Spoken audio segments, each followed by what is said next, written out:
profesor agregado del Departamento de Biomedicina de la Unidad de Fisiología de la Facultad de Medicina de la Universidad de Barcelona.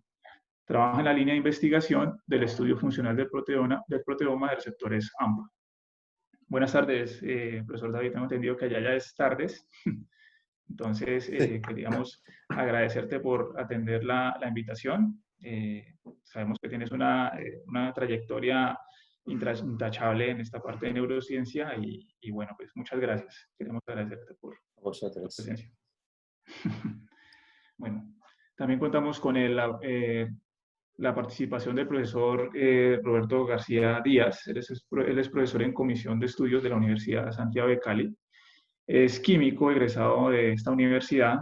Él tiene una maestría en Ciencias Químicas de la Universidad Nacional de Colombia y actualmente está realizando los estudios de doctorado en la Universidad Nacional de Colombia y en la Universidad de Barcelona, asesorado por el doctor Reyes y el doctor David Soto, pues que ya se presentó previamente. También contamos con la participación de la profesora, magíster candidata a doctora Sandra Patricia Rivera. Ella es profesora del programa de microbiología, es magíster en ciencias básicas médicas de la Universidad del Valle y actualmente se encuentra realizando su doctorado en biomedicina de la Universidad de Córdoba, España. Ella se encuentra desarrollando su tesis en la búsqueda de péptidos antimicrobianos para disminuir la resistencia bacteriana y también está estudiando el mecanismo de acción de estos con modelos de membrana o macromoléculas como el ADN. Ella más tarde presentará sus avances de tesis y también pertenece pues al semillero en biotecnología farmacéutica y enfermedades tropicales, el cual yo, José Oñate, estoy dirigiendo en este momento, lo estoy coordinando. Yo soy profesor titular del programa de microbiología de la Universidad Santiago de Cali. Bueno, voy a hablar un poquito del semillero de investigación en biotecnología farmacéutica y enfermedades tropicales. Actualmente está constituido por alrededor de 20 estudiantes pertenecientes a la Facultad de Ciencias Básicas, a los programas de microbiología química, y también hay estudiantes de la Facultad de Medicina que constituyen el semillero. Está coordinado por 3 profesores, el profesor Aranaga, la profesora Omaira y mi persona. Y trabajamos, es un grupo interdisciplinario porque cada uno de nosotros trabajamos con nuestras propias líneas de interés. Entonces, por ejemplo, la profesora Omaira trabaja con relación parásitos pedero y malaria, alimentos funcionales. El profesor Aranaga y yo trabajamos con antibióticos, resistencia bacteriana, nanotransportadores, polímeros, trabajamos también modelos de membrana, dinámica molecular y también trabajamos extracción de péptidos antimicrobianos y diseño y síntesis de péptidos antimicrobianos. ¿Por qué resalto estos dos últimos relacionados con péptidos antimicrobianos? Porque hace 2 años aproximadamente tuvimos la oportunidad de realizar una colaboración con el profesor Roberto García, en donde una estudiante nuestra del programa de química, Lina Vargas, estuvo realizando una pasantía investigativa en la Universidad Nacional de Colombia, en Bogotá, en donde ella sintetizó 2 péptidos antimicrobianos.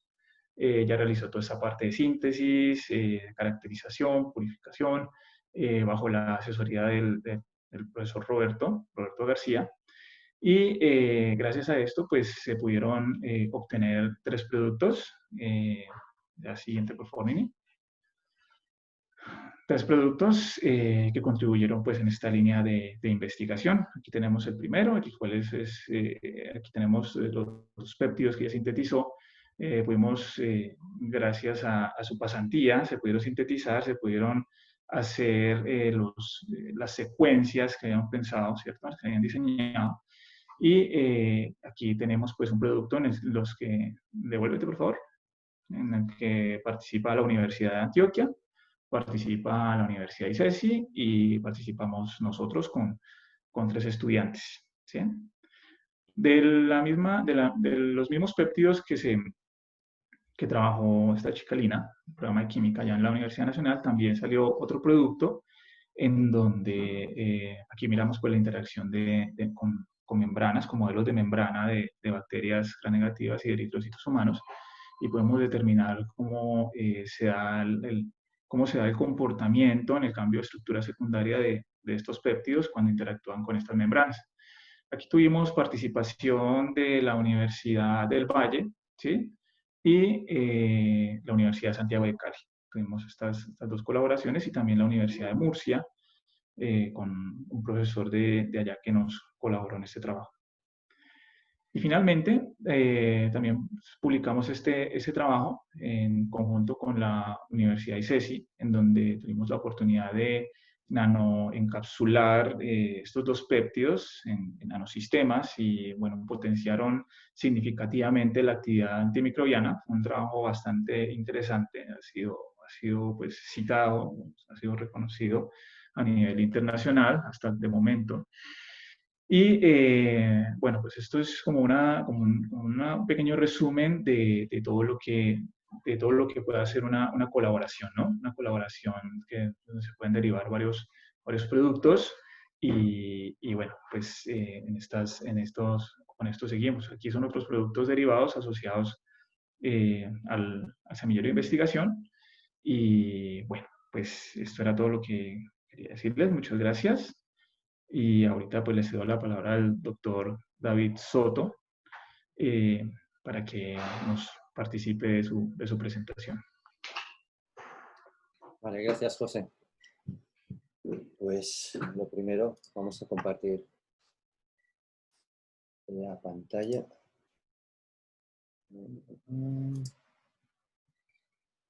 ¿Están ustedes viendo la pantalla bien? Sí, ¿no? Espero. Sí, muy bien, profe David, muy bien. Vale, pues si les parece, empezaré con la presentación. Bueno, en primer lugar, me gustaría agradecer a José Oñate y al doctor Oñate y a la doctora Gutiérrez por haberme invitado a dar esta charla, esta conferencia. Bueno, y yo, bueno, ya me han presentado, o sea, no hace falta que me presente de nuevo.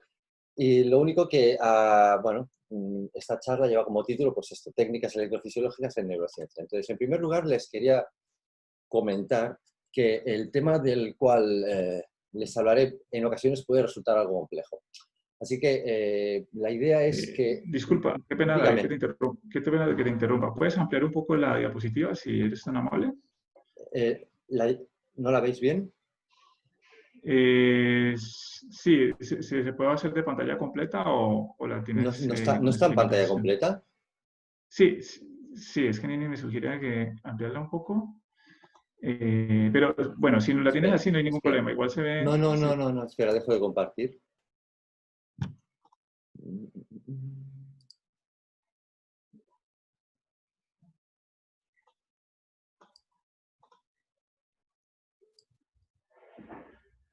Ahora, sí, lo que pasa es que me dice aquí que sería... No, que listo, que está bien, no te preocupes, qué pena la interrupción, aquí ya... No te preocupes, no te preocupes. O sea, pero vosotros estáis viendo la pantalla completa. Sí, perfecto.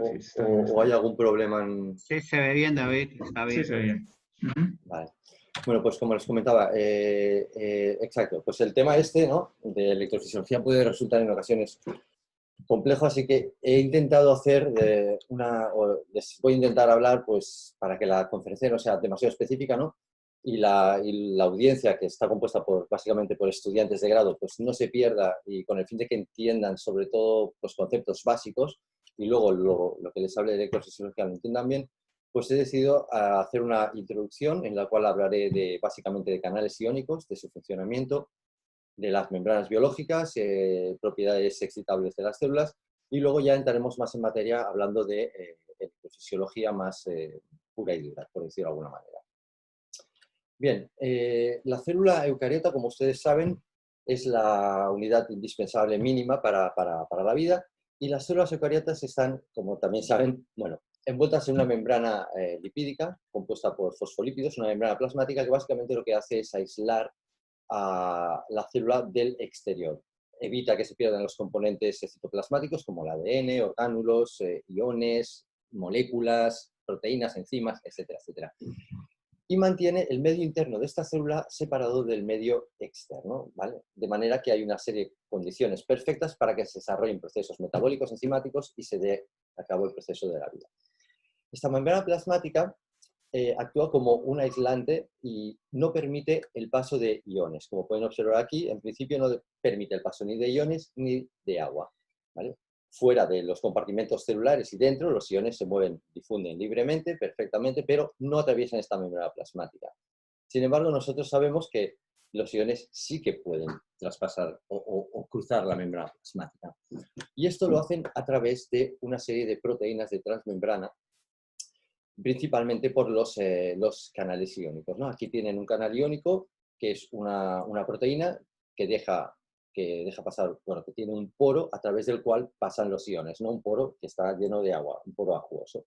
Los iones también pueden pasar a través de un lado a otro de la membrana, a través de diferentes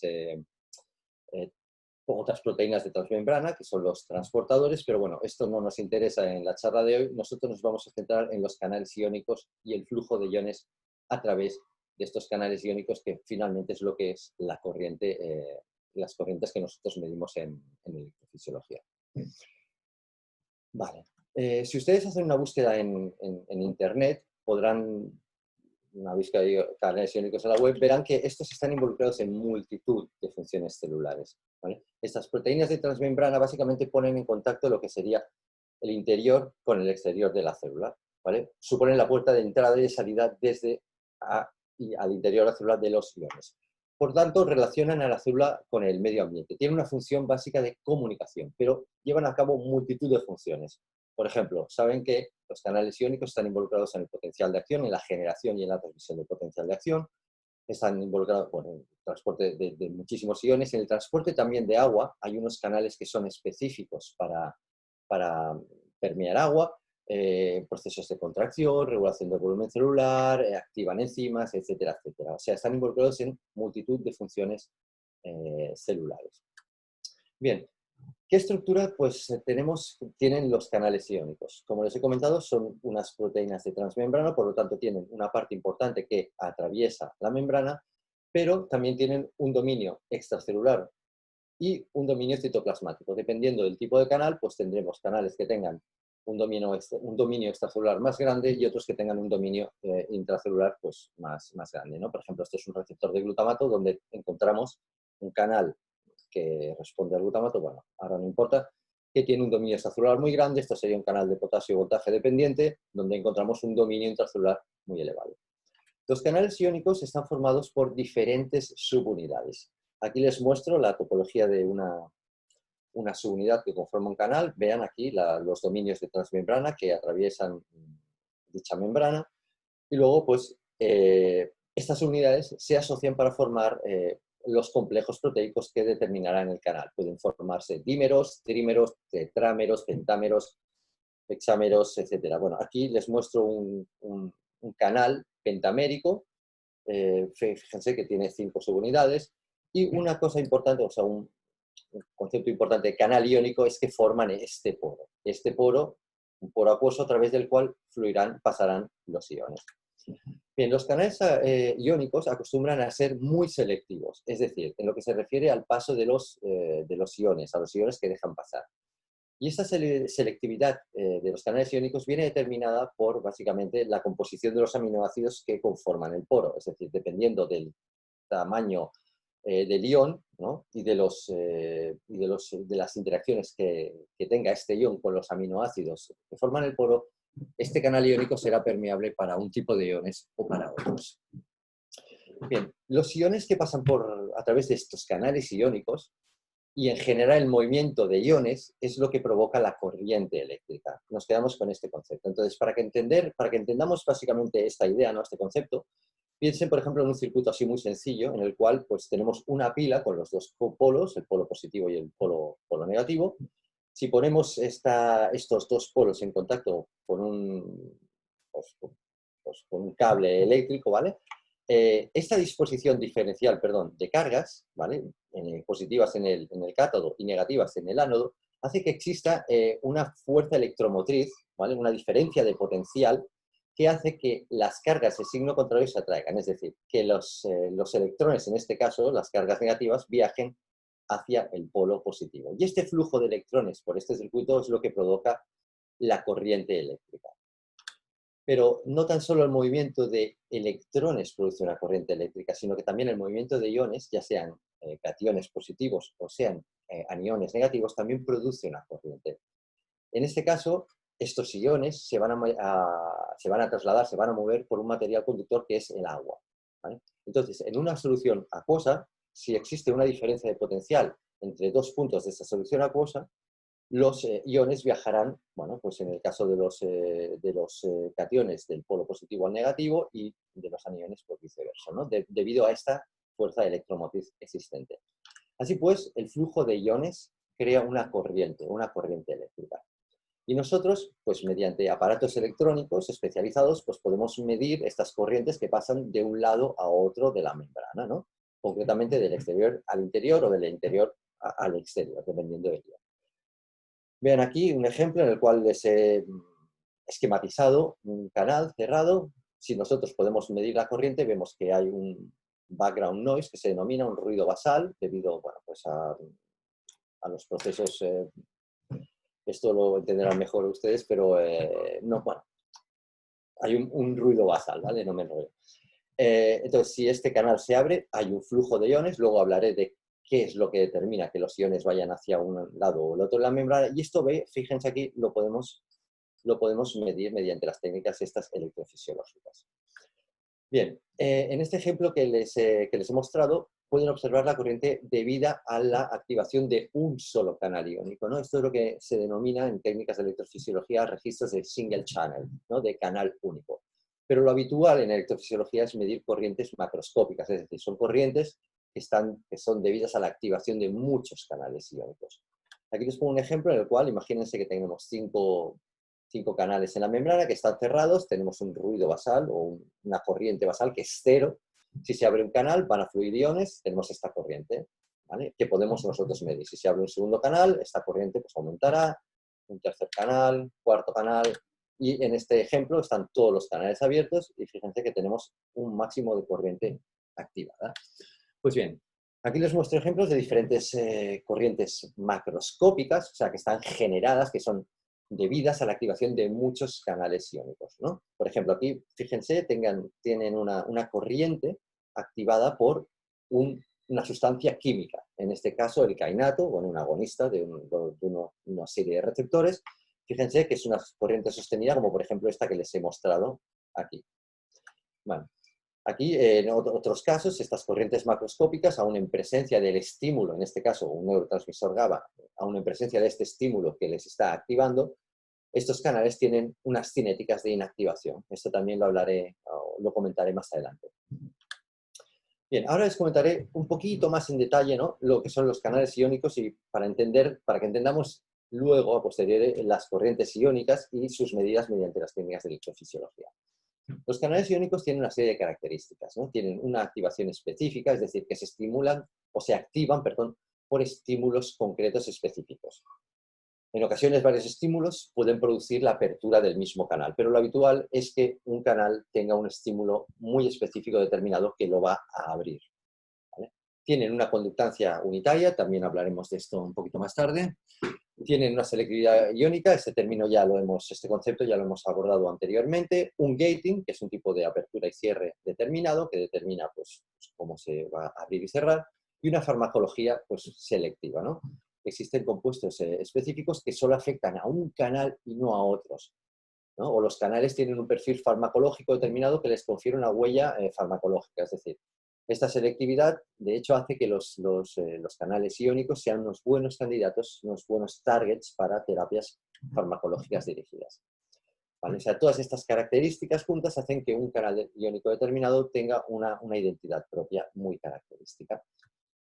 Pues bien, brevemente, hablando de qué estímulos abren los canales, encontramos que pues, el primer tipo de canales iónicos que encontramos son aquellos que se denominan operados por ligando. Aquí la unión de una molécula química, ¿vale?, tanto por la cara extracelular como por la cara intracelular, va a hacer que este canal iónico se abra y que fluyan iones de un lado a otro de la membrana, ¿vale? Son muy típicos los receptores para neurotransmisores. La unión del neurotransmisor hace que se abra el canal iónico y fluyan iones. Luego tenemos otra serie de canales que su apertura depende de su estado de fosforilación. Esto no significa que cuando estén fosforilados estén abiertos, dependerá del tipo de canal. Si se fosforila se abrirá, si se fosforila igual se cierra o cuando se desfosforila se abre. Unos muy típicos, una familia muy importante de canales iónicos son los que dependen de variaciones en el potencial de la membrana.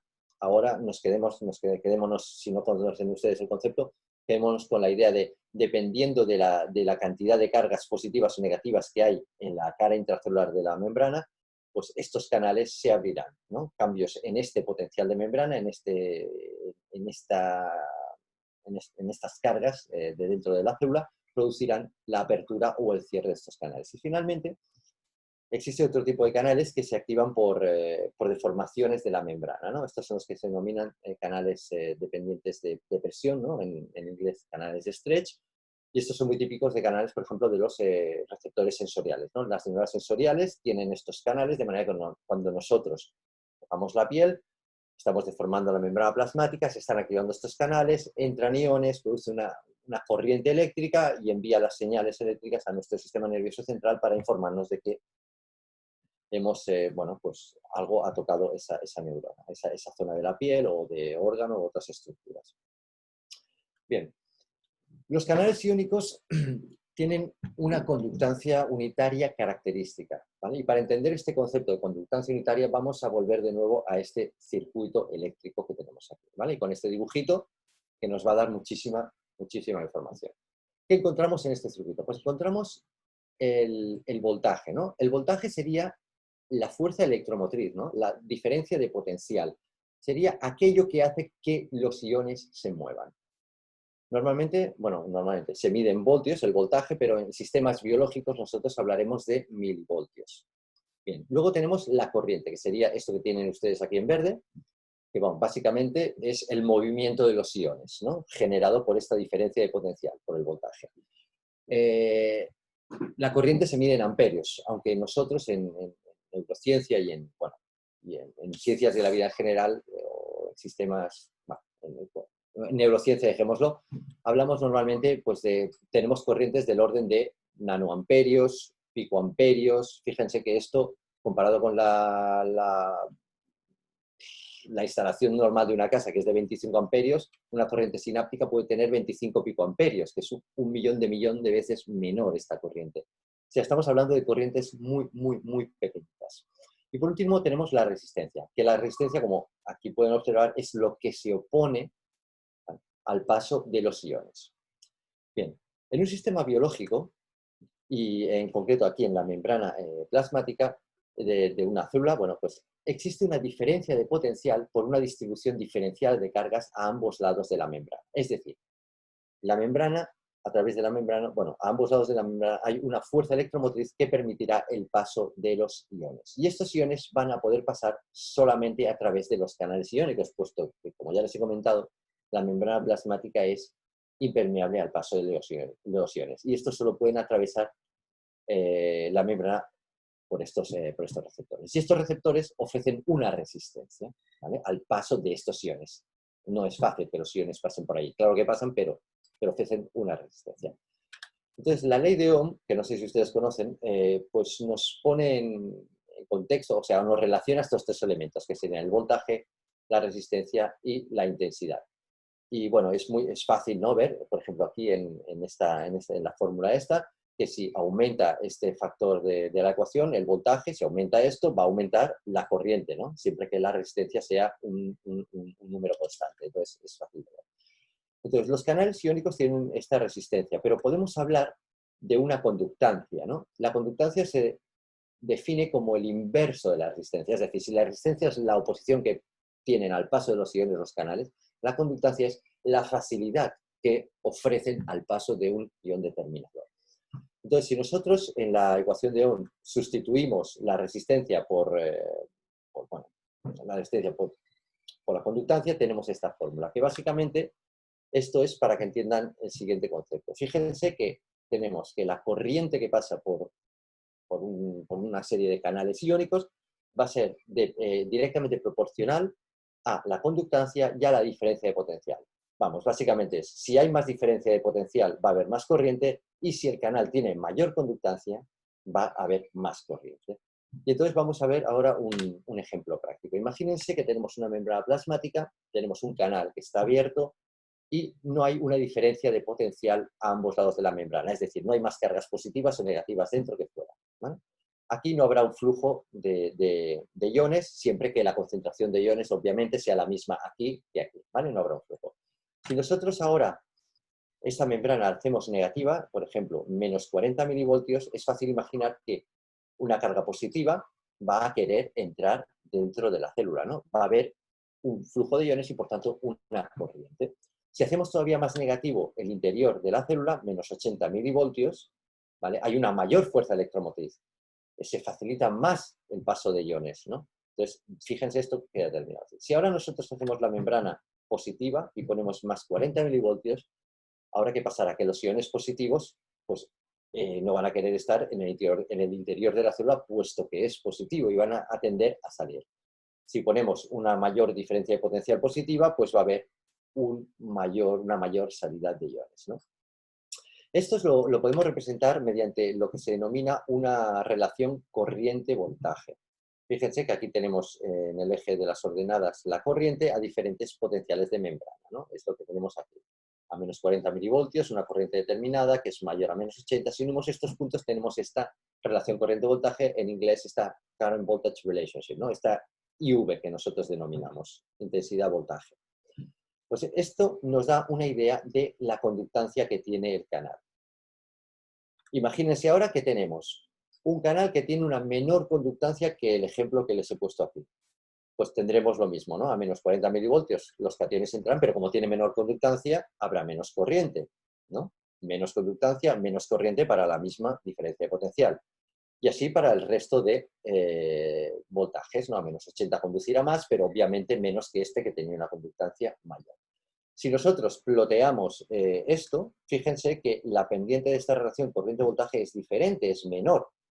Por lo tanto, nosotros, si llevamos a cabo registros de single channel, ¿vale? Si medimos la amplitud de estas corrientes a diferentes potenciales de membrana, con la pendiente que obtengamos podremos determinar cuál es la conductancia que tiene este canal iónico. Bien, entonces, la IV que les he mostrado, esta relación corriente-voltaje, es lineal, ¿vale? Y esto sucede si el canal se comporta con lo que conocemos con el nombre de manera óhmica. Pero hay muchos canales en los sistemas biológicos que no se comportan de esta manera. Hay canales que se denominan rectificadores, es decir, que conducen mucha corriente a potenciales o negativos o positivos, mientras que a los otros potenciales conducen muy poquita corriente, ¿vale? Un rectificador de salida es aquel que conduce más cuando la corriente sale fuera de la célula. Y un rectificador de entrada, pues lo contrario. Ahora les pondré un ejemplo para que lo entiendan. Pero primero volveremos a este primer tipo de canal óhmico que tiene relaciones corriente-voltaje lineales, con un ejemplo práctico. Fíjense aquí, tienen la corriente que pasa por un receptor, en este caso es un canal, un receptor de acetilcolinas, nicotínico. Bueno, no, esto no nos interesa demasiado, pero fíjense que si nosotros ponemos la membrana a menos 50 milivoltios, los cationes van a tender a entrar y pues tendremos una corriente de una magnitud determinada, aquí en rojo. Si ahora hacemos que la membrana sea de menos 50 milivoltios, la corriente será de la misma magnitud, pero de signo contrario, porque ahora los cationes van a querer entrar dentro de la célula. Fíjense que esto nos determina una corriente-voltaje, una relación corriente-voltaje lineal. Entonces también fíjense que un rectificador de salida, que es esta sería la típica IV, ¿no? la relación corriente-voltaje de un rectificador de salida, fíjense que conduce mucha corriente a potenciales, digamos, de membrana positivos. Esto queda patente aquí, les he puesto este esquema para aclarar, para que sea más fácil que lo entendamos. Y un rectificador de entrada es aquel que conduce sobre todo a potenciales de membrana negativos. Fíjense, a menos 80, menos 40, ¿vale? A estos potenciales conduce mucho, pero a potenciales positivos conduce poquito, ¿vale? Hay poca salida de iones. Respecto a la permeabilidad, bueno, ya hemos comentado este concepto, pero recuerden que los canales iónicos, bueno, disponen de una permeabilidad selectiva según la composición del poro, y podemos encontrar canales que se denominan catiónicos, como su nombre indica, dejan pasar cationes, o aniónicos que dejan pasar principalmente cloro, que es el anión importante en lo que sería la fisiología. Y podemos encontrar que tenemos canales selectivos y no selectivos. Como su nombre indica, los selectivos dejan solo pasar un ion, ¿no? El canal de sodio, voltaje dependiente es selectivo para el ion sodio. O no selectivos, que también son muy abundantes, ¿no? Por ejemplo, un receptor de glutamato es un canal catiónico que se denomina no selectivo, es decir, fíjense, catiónico dejará pasar sodio, potasio y calcio. Bien, respecto al gating, ¿no? Cada canal iónico tiene sus propias características de apertura y de cierre, independientemente del estímulo que lo active, ¿no? Aquí, por ejemplo, tienen un canal voltaje dependiente, ¿no? Y el estímulo que lo abrirá será pues, cambios en el potencial de la membrana, en las cargas de un lado y otro de la membrana. Fíjense que se va a abrir de una manera determinada, pero luego también tienen mecanismos de cierre los canales iónicos, mecanismos de inactivación de cierre tras su apertura. Y esta manera de abrirse y de cerrarse determina su gating, que conocemos la palabra en inglés, el gating, y es característica de cada canal. Cabe destacar también bueno, que el gating de los canales puede verse modificado tanto por factores intracelulares como extracelulares, como por otras proteínas, por interacciones con otros elementos, etcétera, etcétera. Aquí les muestro un ejemplo de diferentes cinéticas, ¿no? Diferentes gatings de canales iónicos de la familia de los canales de potasio dependientes de voltaje. Aquí, por ejemplo, pueden observar una rápida activación y una activación sostenida que no se inactiva. Este, sin embargo, se activa mucho más rápido. Aquí tenemos cierto grado de inactivación. En este ejemplo, por ejemplo, podemos observar que la activación es casi instantánea y luego hay una fuerte inactivación. De manera que, fíjense que dependiendo del tipo de canal que está expresado en una célula, tendremos que las corrientes van a ser diferentes y, por tanto, esto se traducirá en diferentes funciones, diferentes activaciones de unas cosas o de otras. Bien, los canales iónicos están también modulados por una serie de compuestos. Roberto nos hablará de esto, ya lo verán. Bueno, por compuestos químicos específicos, ¿no? Y cada canal tiene sus propios activadores, sus propios moduladores, sus propios agonistas, en el caso que sea un receptor o un canal activado por ligando, bloqueadores, etcétera, etcétera. Este es un tema muy extenso, podemos estar hablando una hora, pero bueno, para que se hagan una idea, no sé si ustedes conocen la tetrodotoxina, ¿no? La abreviada TTX en los artículos o en la literatura. Es una neurotoxina mortal, procede del pez globo, ¿no? Y es muy selectiva de los canales de sodio voltaje dependientes que encontramos en las neuronas. De manera que lo que está haciendo es bloquea la transmisión del potencial de acción y está, bueno, causando la muerte del organismo el cual ha sido inoculado. O, por ejemplo, la D-tubocurarina, ¿no? Es una sustancia presente en el curare, que es un compuesto químico que bloquea selectivamente los receptores, que son unos receptores tipo canal, para la acetilcolina en la musculatura. Y esto es utilizado por los pueblos indígenas de América del Sur, pues untando con esto ya lo saben ustedes, ¿no? Las puntas para empozoñar a las víctimas, a los monos, dejándoles pues inmovilizados, ¿no? A los organismos inmovilizándolos. Pues bueno, hay multitud de toxinas, hay multitud de moduladores o de sustancias en el reino animal procedentes de plantas y animales que pueden actuar sobre canales iónicos determinados. Bien, hemos comentado anteriormente que la membrana puede representarse, ¿no? Como les he dicho, como un circuito donde hay una resistencia y pues, una diferencia de potencial. Pero la propia membrana también actúa como condensador y ahora les explicaré un poco lo que significa esto. Un condensador en electrónica, un condensador o un capacitador también, es un aislante. Es un aislante que puede acumular cargas cuando hay una diferencia de potencial a un lado y otro de estas cargas. Es decir, cuando hay una diferencia de potencial se acumularán cargas, pero no las dejará pasar, ¿vale? Es un aislante. Y por otro lado, ya hemos comentado que los canales iónicos suponen el paso, o suponen el lugar donde hay una resistencia al paso de los iones. Así pues, la membrana plasmática se podría representar, en electrofisiología, se representa de esta manera, ¿no? Sería pues una resistencia y una capacitancia, un capacitador, unidos en paralelo, ¿vale? Cuando hay una diferencia potencial. Pero las células no disponen de un solo tipo de canal, ¿vale? O dejémoslo de una sola, o no permiten tan solo el paso de un tipo de ion. En fisiología, los 4 principales iones que atraviesan la membrana plasmática serían el potasio, el sodio, el calcio y el cloro, ¿vale? Entonces tenemos que hablar de 4 tipos de resistencias diferentes para cada uno de estos iones. O sea, una manera más lógica o más correcta de representar un modelo de membrana sería este. ¿Vale? Las 4 resistencias para los 4 tipos de iones, ¿vale? Una capacitancia de membrana, todo ello unido en paralelo con sus diferencias de potencial para cada uno de estos iones. Bien, ahora que sabemos más o menos ya este circuito eléctrico, ¿no? Y que los iones pasan de un lado a otro de la membrana, ¿qué es lo que determina que los iones pasen, ¿vale?, en un sentido u otro? Porque si una célula, como pueden ver aquí, abre sus puertas para que pueda pasar, por ejemplo, iones sodio, ¿qué es lo que va a hacer que el ion sodio vaya para adentro o vaya para afuera de la célula? Pues bien, el flujo iónico está determinado por el gradiente electroquímico, ¿vale? Por el gradiente eléctrico y el gradiente químico, que como ya les he dicho, en su conjunto es este gradiente electroquímico. Debido al gradiente eléctrico, pues bien, un ion positivo como el sodio va a tender a ir hacia el compartimento que sea negativo, más negativo. Pero también está el gradiente químico, ¿no? Y un ion positivo como el sodio tenderá a ir hacia el compartimento donde haya una concentración de iones sodio que sea menor, con el fin de que se equiparen, que se igualen las concentraciones de este ion, en concreto el sodio, en ambos compartimentos. Pero obviamente el flujo de este ion no dependerá tan solo del gradiente electroquímico, sino de la permeabilidad de la membrana a este ion, es decir, del número de canales que haya y lo abiertos que estén estos canales. Entonces, sucede que la membrana plasmática de las células, como ya les he comentado antes, y seguramente muchos de ustedes lo saben, pero para aclarar conceptos o recordar conceptos, la membrana plasmática de las células tiene un potencial de membrana determinado, ¿vale? Que varía ligeramente entre diferentes tipos celulares, menos 60, menos 70 milivoltios, menos 80 milivoltios, pero todas tienen un potencial de membrana que es indispensable para que funcione correctamente las células, ¿vale?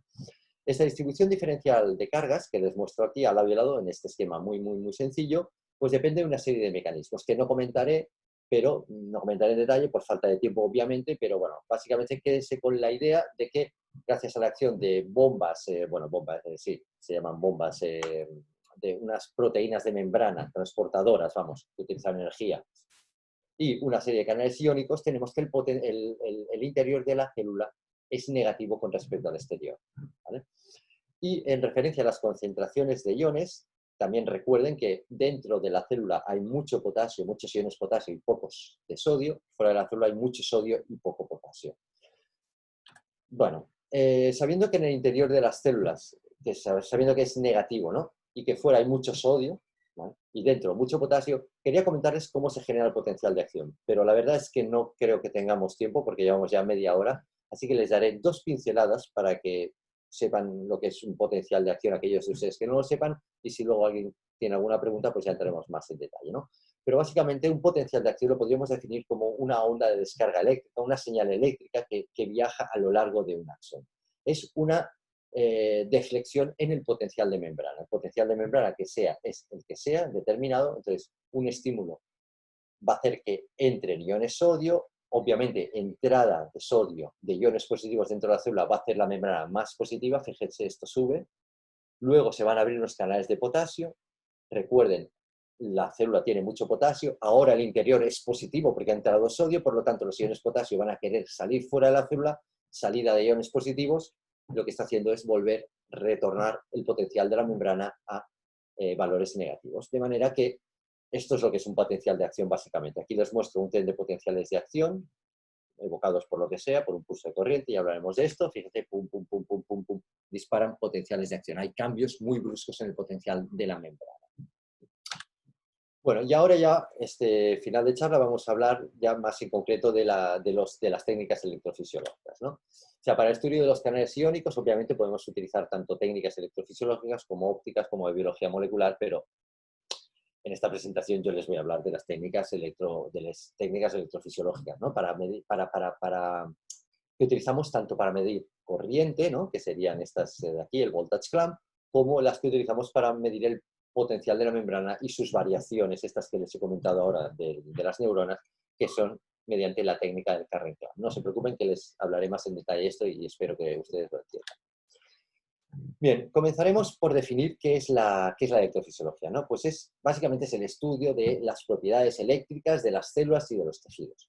Entonces, la electrofisiología puede incluir mediciones desde el voltaje de la membrana, como ya les he dicho, a corrientes iónicas que pasan por canales simples, ¿no?, single channel, hasta una gran variedad de escalas, como por ejemplo podemos medir la actividad eléctrica que se genera en un órgano completo, como por ejemplo el corazón, ¿no? Un electrocardiograma. Bueno, pues entonces en neurociencia, en la electrofisiología básicamente se centra en las mediciones de la actividad eléctrica en las neuronas y en las redes neuronales. En términos generales, las técnicas electrofisiológicas para registrar este flujo de iones a través de la membrana las podríamos dividir en dos, ¿no? Aquellos métodos indirectos que se utilizan, en los cuales se utilizan electrodos extracelulares y son métodos no invasivos, ¿no? Como por ejemplo un electroencefalograma, un electromiograma, ¿no? Que mide la actividad eléctrica de la musculatura, un electroculograma, un electrocardiograma. Son técnicas con electrodos extracelulares que no invaden el tejido, ¿no? Y luego tendríamos lo que se denominan los métodos directos, donde utilizamos una serie de micropipetas para contactar la célula de interés. Y estas técnicas obviamente son invasivas, ¿no? Y también incluirían estos métodos directos, tanto los registros intracelulares en los cuales la pipeta de registro, esta micropipeta, penetra dentro de la célula, como las técnicas de patch clamp, en las cuales la pipeta de registro no se introduce dentro de la célula, ¿vale? Pero que también pues, es invasiva porque está modificando la membrana plasmática. Y luego hay una pequeña área, como pueden observar aquí, de superposición entre estos métodos indirectos y estos métodos directos, ¿no? Donde se utilizan micropipetas, pero que no son, digamos, muy invasivos.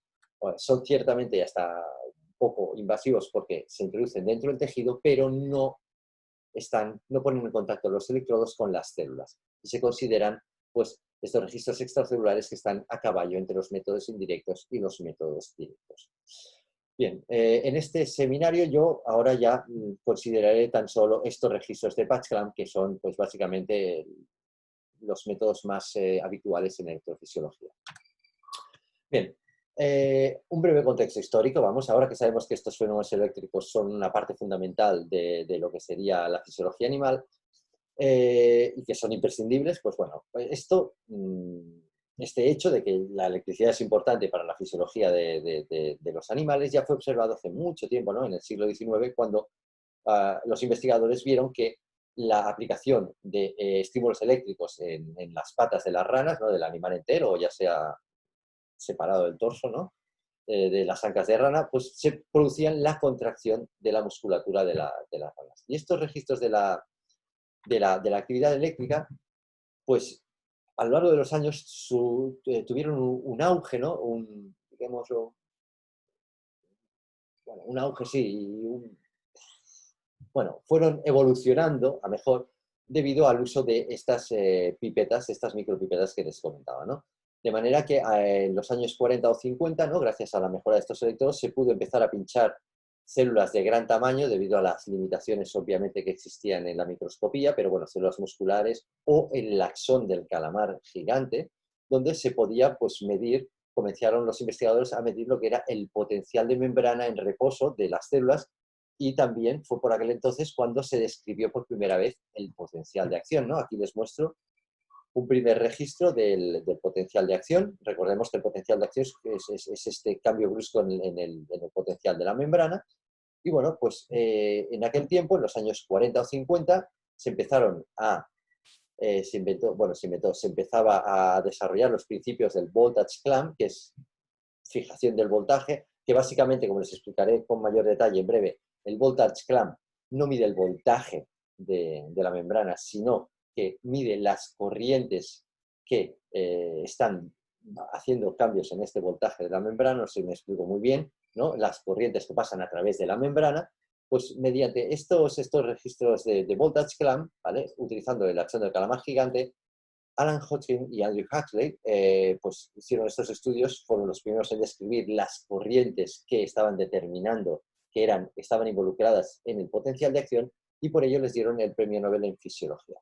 Bueno, casi ya les digo, la invención del voltage clamp también permitió que se pudieran llevar a cabo registros intracelulares en células más pequeñas, y en cierto momento, en los años 80, estos dos señores, Neher y Sackman, se dieron cuenta que no hacía falta traspasar la célula o pincharla o empalarla, por decirlo de alguna manera, sino que utilizando pipetas con resistencias más pequeñas, es decir, pipetas más grandes, poniendo en contacto esta pipeta con la membrana plasmática y haciendo un sello de alta eficiencia, era posible llevar a cabo registros electrofisiológicos sin necesidad de perforar las células. Y esto supuso un gran avance, ¿no?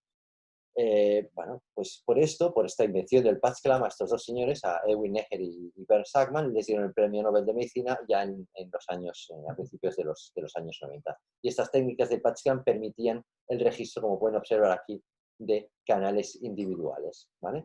Además, tiene muchas configuraciones o modos diferentes que nos permiten registrar muchas cosas diferentes, como también les comentaré ahora en breve.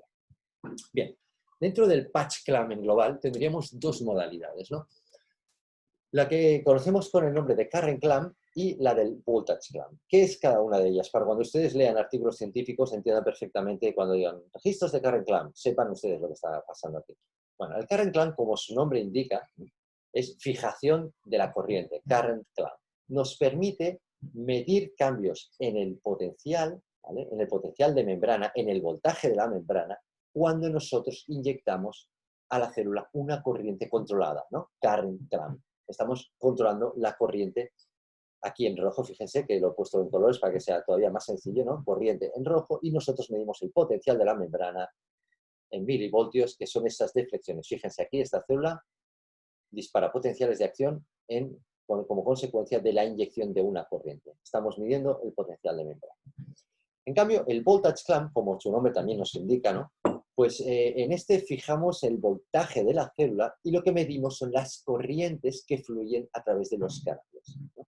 Esto es lo que se muestra en estas trazas. Fíjense que aquí aplicamos un protocolo donde se fija el voltaje a diferentes niveles, menos 70, menos 50, menos 30, etcétera, etcétera, y se registran las corrientes que se activan cuando el voltaje es el que deseamos. Fíjense, medimos corriente cuando nosotros aplicamos un voltaje determinado, fijamos el voltaje a un valor determinado, ¿no?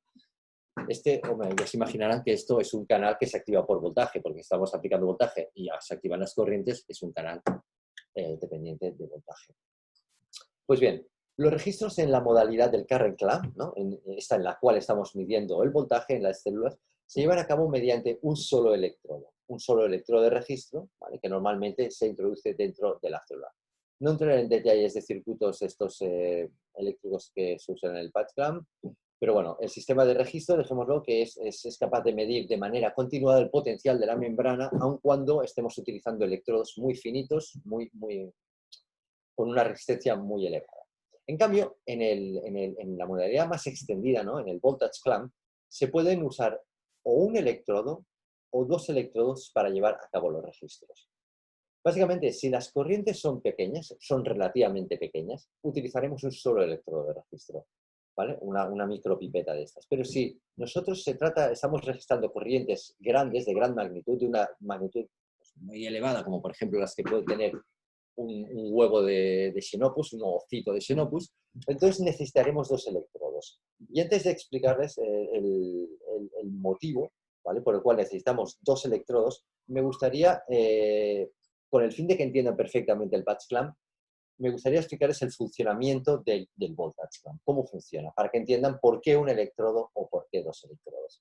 Pues bien, Doctor David, qué dígame, pena, David, ¿tienes 5 minutos? para acabar. Sí.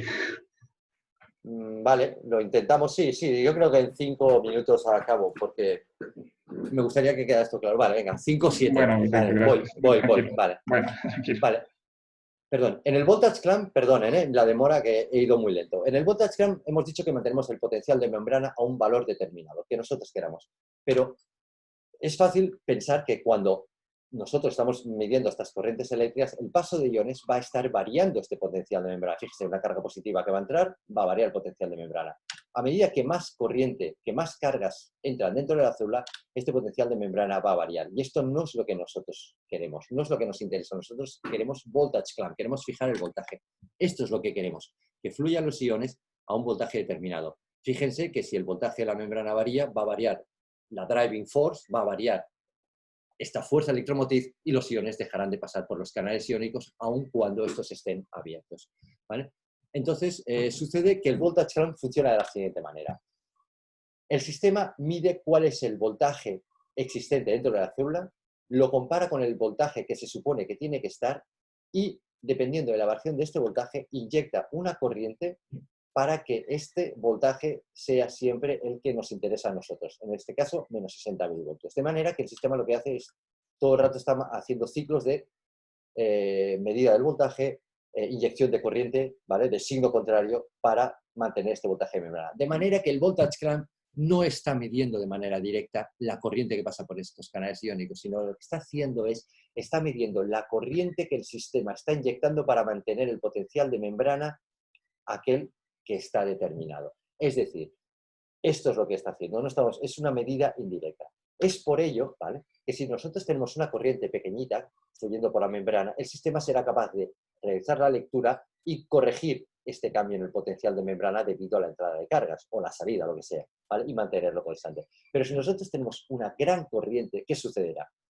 Que el sistema tendrá que inyectar mucha corriente y no olvidemos que las pipetas de registro pues tienen una resistencia también, tienen un tamaño determinado y van a estar ofreciendo una resistencia al paso de los iones. Si nosotros tenemos que inyectar, el sistema de inyectar el aparato electrónico muchísima corriente, no va a ser capaz de mantener el potencial de membrana y por tanto estaremos haciendo errores de bulto, errores importantes. Es por ello que utilizamos la técnica de los dos electrodos cuando las corrientes son muy grandes. Uno de los electrodos se encarga todo el rato, única y exclusivamente, de medir el voltaje de la membrana y la otra se encarga de inyectar la corriente, de manera que podemos trabajar con corrientes mucho más elevadas, ¿vale? Por tanto, aquí les muestro unos ejemplos. Fíjense, corrientes pequeñas de neuronas, donde un solo electrodo, one electrode voltage clamp, corrientes gigantescas en oocitos, donde necesitamos dos electrodos de registro, ¿vale? No me enrollaré más.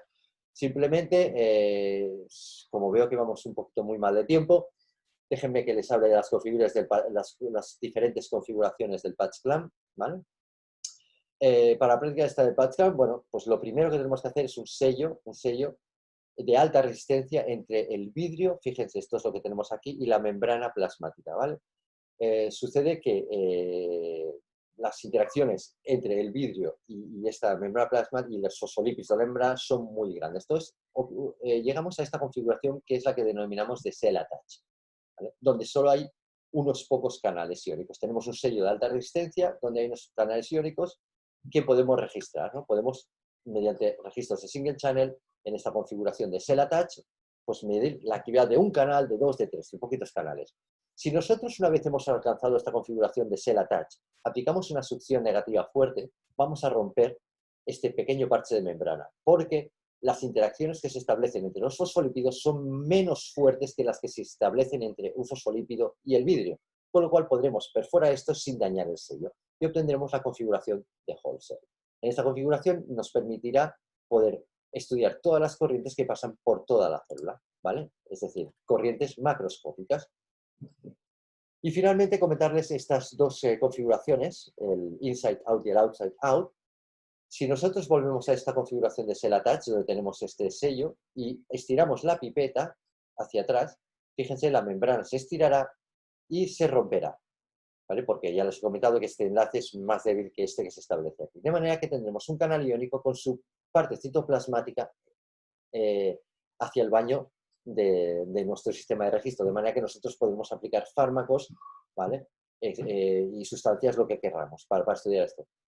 Sin embargo, en la configuración de outside out, ¿vale?, que se obtiene después de haber obtenido esta configuración de whole cell, si nosotros, cuando estamos así en whole cell, estiramos la membrana, fíjense que nos vamos a estirar la membrana y nos podemos llevar algunos canales que cuando esta membrana se rompa, se volverá a sellar y tendremos, pues, básicamente esta configuración donde la parte extracelular del canal estará en contacto con el baño, de manera que podemos estudiar cosas diferentes que en inside out. Estas dos técnicas son muy, muy, muy utilizadas y nos permiten, pues, bueno, muchas cosas en Patch. Entonces, nada, dos apuntes sobre el equipamiento necesario para electrofisiología. Necesitamos, obviamente, microscopios para ver las muestras, que son transparentes, son muestras microscópicas, un sistema de registro, ¿no?, un amplificador con un sistema para grabar los datos, para controlar el voltaje, para grabar el voltaje, para controlar la corriente, etcétera, etcétera. Una mesa antivibratoria, esto es muy importante, puesto que las vibraciones se trasladarán a la muestra y romperán el sello que se establece entre la micropipeta y la muestra, la célula. Y luego un sistema de micromanipulación, ¿no? Para colocar, para posicionar, un sistema que mueve micras las pipetas para registrar y colocar en la membrana plasmática. No hablaremos de los diferentes microscopios, puesto que no hay tiempo. Y bueno, simplemente esta es la última diapositiva de la charla. Hablarles de que en electrofisiología nosotros utilizamos unos estiradores, ¿no? Unos estiradores de pipetas que denominamos pullers, los cuales trabajan con capilares, con unos capilares de vidrio o de borosilicato, un vidrio especial, que básicamente funcionan de la siguiente manera. Se le aplica calor o una resistencia, se ejerce una fuerza a ambos lados del capilar. Cuando el vidrio, debido a este calor de la resistencia, se derrite, se estira y con diferentes pulsos, lo que tenemos, fíjense, es que estos capilares al final se romperán y tendremos una punta microscópica de unas pocas micras, que es la que nosotros utilizaremos para poner en contacto con la célula que queremos registrar. Y creo que con esto ya hemos acabado la presentación. Luego, si alguien tiene alguna pregunta, pues que no den, ya les responderemos. Pues vale, pues muchas gracias. Dejo de compartir, ¿vale? Venga. Muchas gracias, doctor David. Una contribución muy sólida, muy importante para el simposio. Ha sido muy interesante, ¿sí? Le agradecemos mucho por la participación. Yo creo que podríamos postergar las preguntas para el final de la sesión. Y nuevamente, pues agradecemos mucho por la intervención. Bueno. Vale, pues muchísimas gracias, José. Bueno. Me desconecto el micrófono ya, ¿vale? Vale, muchas gracias. Bueno, seguimos ahorita con el profesor Roberto, con la presentación del profesor Roberto. Dejo la palabra a Roberto. Hola José, muchas gracias por la invitación. Voy a tratar de colocar la presentación. No sé si se ve. ¿Me escuchan bien? Sí. Sí. Bueno, un poco flojo quizás, Roberto. Bueno, creo que me quitaré esto. Pues no sé si me escuchan mejor así. Mucho mejor. Sí. Bueno, pues ya David me ha hecho un resumen de mi trabajo, o sea que espero que la charla sea un poco más amena con esta información que nos ha dado David, ya que mi trabajo es poner en práctica estas técnicas electrofisiológicas y tratar de encontrar, digamos, compuestos o sustancias que puedan tener una contribución en la parte médica. Entonces, bueno, como bien saben, mi nombre es Roberto García. El día de hoy les voy a hablar de mi trabajo de investigación, el cual titula Evaluación funcional del PECTIVAR20 como posible agonista de los receptores ionotrópicos de glutamato tipo NMDA. Bueno, todos o la mayoría conocemos que el aminoácido glutamato es uno de los neurotransmisores más importantes del cerebro. Se ha descrito que el 60% de las neuronas del sistema nervioso central utilizan este receptor en sus sinapsis. Pero ¿cómo es que este receptor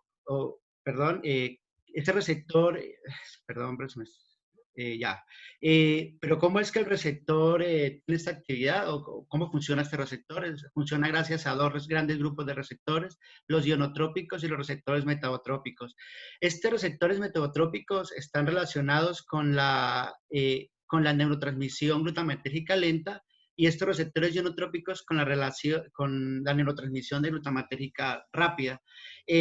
Me centraré en la charla en los ionotrópicos, especialmente en los receptores NMDA, que están divididos estos receptores ionotrópicos en tres grandes grupos, AMPA, kainato y NMDA. Es muy importante mencionar que estos receptores todos son activados por glutamato. Como decía David, son canales iónicos que cuando se une glutamato, y en el caso de NMDA y glicina, abren el canal y permitiendo que ingresen iones. En este caso, el ion importante que vamos a tratar durante la charla es el ion calcio. Estos receptores reciben su nombre gracias a unos compuestos sintéticos que lo activan, como es el caso de AMPA, que lo activa este ácido alfa-amino 3-hidroxi-5-metil isolenpropiónico, igualmente que el kainato, que lo activa el ácido caínico, y el receptor NMDA, que lo activa el N-metil de aspartato. Recuerdan que esos compuestos son compuestos sintéticos que logran abrir estos canales. De estos, el más importante es el receptor NMDA, debido a que está involucrado en muchas patologías, que lo veremos más adelante. Pero ¿cómo es que funciona el receptor NMDA? Es un tetrámero. Vemos aquí 4 unidades coloreadas en diferentes tonos. Y estas unidades, hay unas unidades GLU-N1, hay que tener en cuenta esto, y su unidad de GLU-N2. Tienen que estar las dos para que el canal pueda ser funcional. Cuando se forma el canal, vemos que tienen unos sitios que son activos en este canal, que son unas regiones o unos dominios, dominio aminoterminal, un dominio al ligando, un dominio transmembranal. En esta imagen no se observa el dominio de C-terminal, pero también existe un dominio C-terminal. Aquí vemos en color verde, en color azul más o menos, dónde se une el glutamato y dónde se une la glicina. Recuerden que si no se une la glicina y el glutamato, el canal no puede ser abierto. Bueno, también hay otras características que debe cumplir, que lo veremos en un momento. Pero ¿cómo es que este canal, al unirse en estos dos agonistas, hace que se abra? ¿O cómo es que es este cambio conformacional? Vemos la imagen acá, no sé si la vemos todos, donde cuando se une la glicina y el glutamato en sus respectivas unidades, esto produce un cambio conformacional que produce un movimiento de este dominio transmembranal, permitiendo que el poro que nos hablaba David se abra y puedan ingresar los iones. Pero vamos a ver un poquito más en práctica, digamos, toda la charla de David en cuanto a cómo es que funcionan estos receptores y cómo el potencial de acción modula los diferentes procesos en las neuronas. Y bueno, vemos aquí, yo traté de hacer este esquema para que se vea un poco más sencillo. Vemos dos neuronas. Aquí hay una sinapsis donde una neurona, esta neurona la vamos a llamar presináptica y esta neurona postsináptica.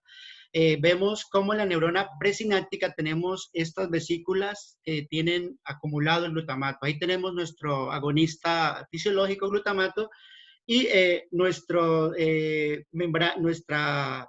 neurona postsináptica tiene los receptores. En este caso solamente tengo o voy a mostrar los receptores NMDA y receptores AMPA. Hay muchos receptores, pero en el caso específico de la sinapsis glutamatérgica, el importante para el funcionamiento del NMDA es el AMPA. Entonces, solamente mostraré estos dos receptores, pero es importante recordar que hay muchísimos receptores aquí. Entonces, ¿qué sucede en esta sinapsis glutamatérgica? Pues un potencial de acción produce una despolarización de esta membrana presináptica que esta despolarización, aquí tenemos una de las clases digamos, de receptores o de canales iónicos que habló el profesor David, donde este es un canal, un canal de calcio voltaje dependiente. ¿Qué quiere decir esto? Que cuando cambia el potencial, él se abre e ingresa calcio. ¿Por qué ingresa calcio a este potencial? Todo está muy, digamos, establecido. Y es que al ingresar calcio, este calcio desencadena unos procesos que se une a un complejo de proteínas conocido como SNARE. Al unirse a este complejo, este complejo se encarga de transportar estas vesículas a la membrana y hacer que se libere el glutamato. Cuando tenemos el glutamato liberado, el primer paso es, o se libera el glutamato, el primer paso es que se une a este receptores AMPA. Recuerde que estos de color verde son los receptores AMPA, se unen. Al unirse, se abre el canal e ingresa el ion sodio. Este ion sodio cumple dos funciones importantes. Una que es continuar que el potencial siga viajando entre neuronas, y la segunda que me interesa en el caso del funcionamiento del receptor NMDA es que produce una despolarización de esta membrana, de esta neurona postsináptica, que hace que el magnesio que estaba, digamos en el caso de los NMDAs, el poro del canal iónico está siendo obstaculizado por un ion magnesio. Entonces, al producirse esta despolarización, este ion magnesio es liberado. Y como es liberado, al unirse glicina en la unidad GLU-N1 y glutamato en la unidad GLU-N2, permite que ingrese este ion calcio. Voy a hacer énfasis en este ion. Es muy importante en dos cosas. La célula utiliza mucha, o las neuronas utilizan mucha energía controlando estos tipos de concentraciones de iones, porque ellos desencadenan, son como los que llevan la información de un lado de la neurona al otro, y lo que hacen es transmitir señales. Entonces, en un caso, el calcio es muy importante. ¿Por qué? Porque está involucrado o desencadena procesos donde está la plasticidad neuronal, que es la base de la memoria y el aprendizaje. Pero también si tenemos un receptor que está hiperfuncionando, o sea, que está abierto mucho tiempo y no tiene control de él, vamos a tener una gran concentración de calcio. Esta gran concentración de calcio va a traer problemas también a la neurona, que es que produzca muerte de las neuronas. Entonces, es muy importante que estos iones se mantengan equilibrados, o sea, que haya un control de la cantidad de iones que ingrese y que sean los justos para poder desencadenar, digamos, el aspecto que se quiere. En la charla me voy a enfocar, o realmente el proyecto tiene como función buscar compuestos que modulen el receptor NMDA que tienen hipofunción. O sea, en aquellos casos donde el receptor no está funcionando bien y la cantidad de calcio que ingresa a la neurona no es necesaria para desencadenar, o desencadena muy pocas, no de la mejor manera, la plasticidad neuronal y aparecen, digamos, problemas de memoria y aprendizaje, como es el caso de la esquizofrenia. Entonces, quiero dejar claro que el proyecto ha enfocado en potenciar el receptor. No sé si lo leyeron en el título, que en el título mostraba que iba a trabajar con que quería evaluar el PETIDAR20, pues el PETIDAR20 es un péptido de 17 aminoácidos, un peso molecular más o menos de 1948, una carga neta pH 7 de 3 y pues tiene una estructura, tiene una alfa hélice en el N terminal y en el C terminal un coil. Esto ha sido predicho por herramientas bioinformáticas.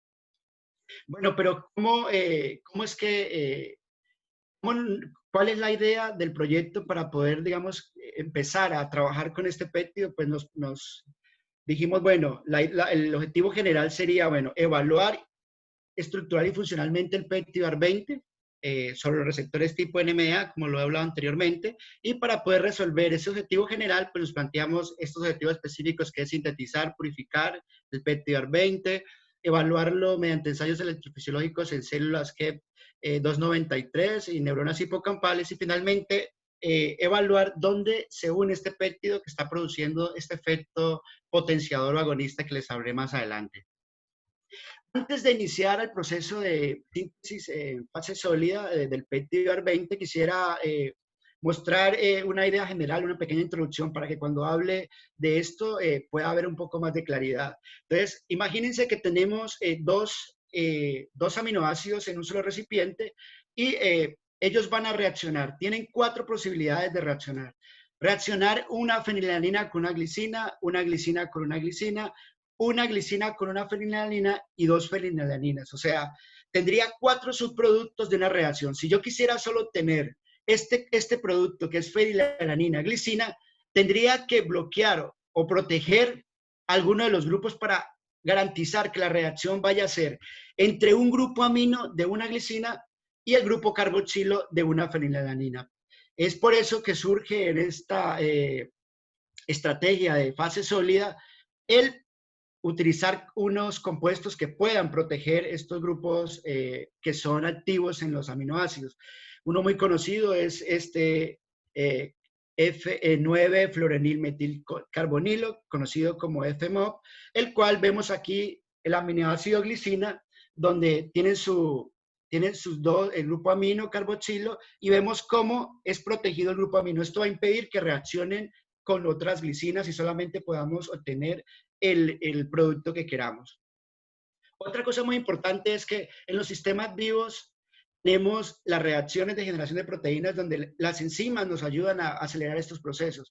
Pero digamos, en un reactor tenemos que buscar la forma de que estas reacciones sean un poco más rápidas. Es por eso que nosotros activamos este grupo carboxilo en forma de éster para que pueda activarse la reacción y sea un mejor grupo saliente. Bueno, ya en el esquema de síntesis del PETIDAR20, pues tenemos unas resinas.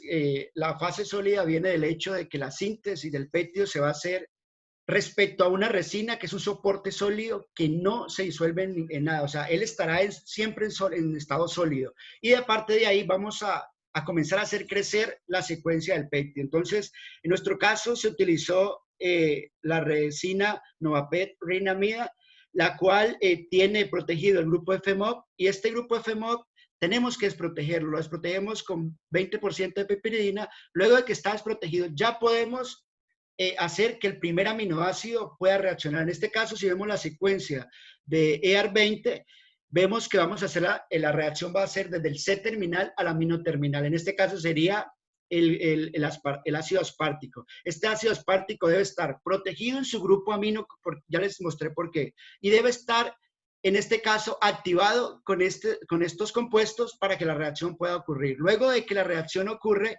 tenemos que monitorear si todo el ácido aspartico ha reaccionado con cada uno de los puntos activos de la resina, y lo evaluamos mediante el test de Kaiser.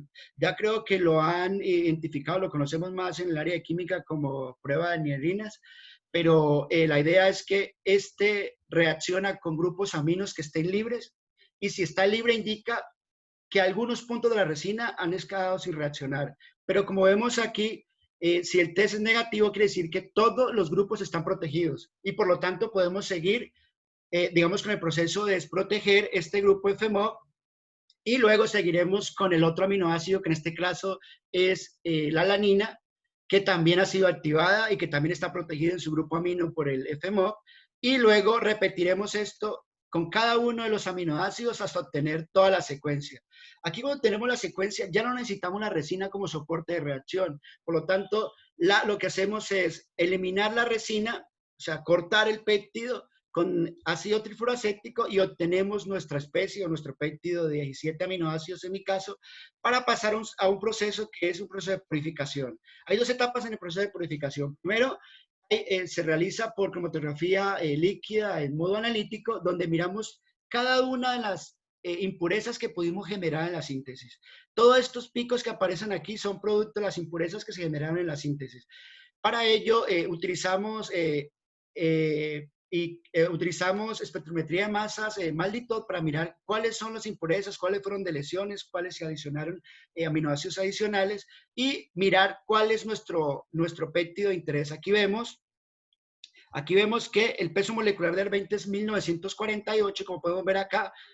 Aquí aparece 1950. Esto indica que nuestro péptido está en mayor concentración, o sea que la síntesis estuvo bien y que tenemos que hacer una purificación. Esta purificación se hace por HPLC en modalidad semipreparativa, donde al final del proceso lo que tenemos es, en este caso, 2 especies, pero si vemos la diferencia, tenemos nuestro péptido, que es 1948, y tenemos una impureza que es 1930. Si analizamos la secuencia del péptido, vemos que el aminoácido de menor peso molecular es la glicina, que correspondería más o menos a 97 gramos mol, que no corresponde a 18. Por lo tanto, no hubo una delección de un aminoácido. Puede ser que una deshidratación, una molécula de agua que es 18, o pudo ocurrir alguna reacción entre aminoácidos de la secuencia. Una de las reacciones que ha sido muy documentada, que podría ser el causante de esta masa de menos 18, sería esta reacción que se producen aspartimidas.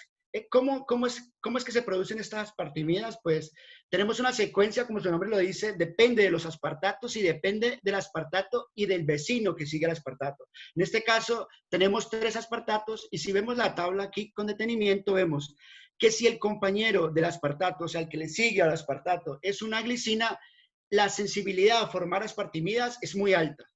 Pero si le sigue una asparagina, que es nuestro caso, vemos aquí la asparagina, a pesar de que no es la mayor sensibilidad, es alta la sensibilidad. Por lo tanto, como nuestro péptido tiene esta secuencia, pudo haber pasado que reaccionó esta amino terminal de la asparagina, perdón, este amino de la asparagina reaccionó con el carbono beta del aspartato, generando la aspartimina. Y si vemos, ¿por qué menos 18?